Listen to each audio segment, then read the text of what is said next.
হাওড়া ব্রিজে যোগাসন চর্চা, প্রতিমন্ত্রী উমেশ রায়, বালির বিজেপি বিধায়ক সঞ্জয় সিং এবং জেলা শাসকের উপস্থিতিতে হাওড়া ব্রিজের ফুটপাতে যোগাসন অনুষ্ঠানে অংশগ্রহণ করেন বহু মানুষ।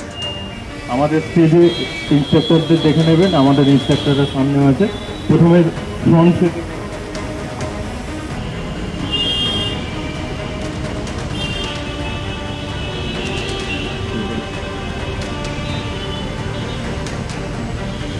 exhale, hands down, inhale, hands up. সরকারি পরিষেবা এবার আরও কাছে। রাজ্য জুড়ে শুরু হলো জনকল্যাণ শিবির। এক ছাতার তলায় মিলবে একাধিক কেন্দ্রীয় এবং রাজ্য প্রকল্পের সুবিধা। নন্দীগ্রামের শিবিরে ফিতে কেটে উদ্বোধন করলেন মুখ্যমন্ত্রী শুভেন্দু অধিকারী।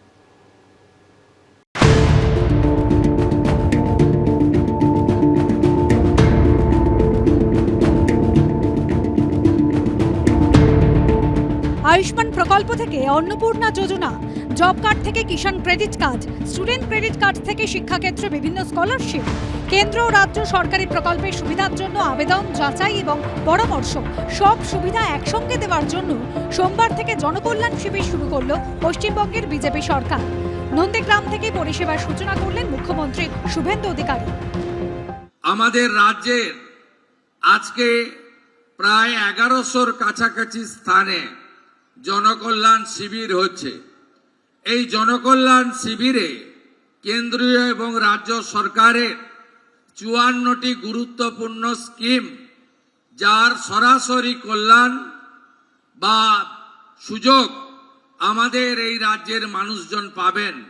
মহিলারা পাবেন, কৃষকরা পাবেন, অসংগঠিত শ্রমিকরা পাবেন, বেকার যুবকরা পাবেন, ছাত্রছাত্রীরা পাবেন এবং সমাজের সমস্ত বর্গ, সমস্ত জায়গার লোকেরা পাবেন।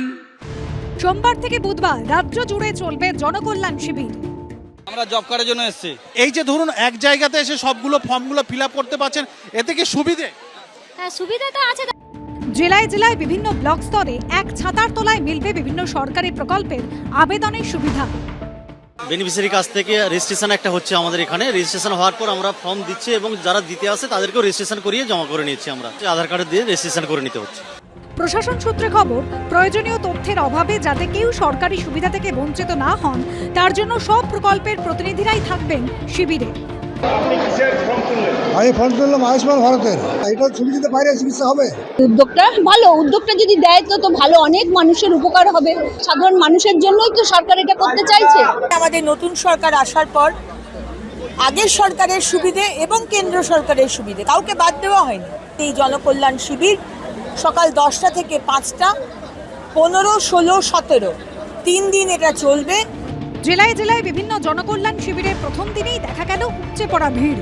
খড়গপুরে শিবির পরিদর্শনে গিয়ে হারমোনিয়াম বাজালেন মন্ত্রী দিলীপ ঘোষ। বিটন চক্রবর্তী, মনোজ বন্দ্যোপাধ্যায়, কৌশিক গাঁতাইতের report, ABP Ananda. ABP Ananda, এগিয়ে থাকে, এগিয়ে রাখে।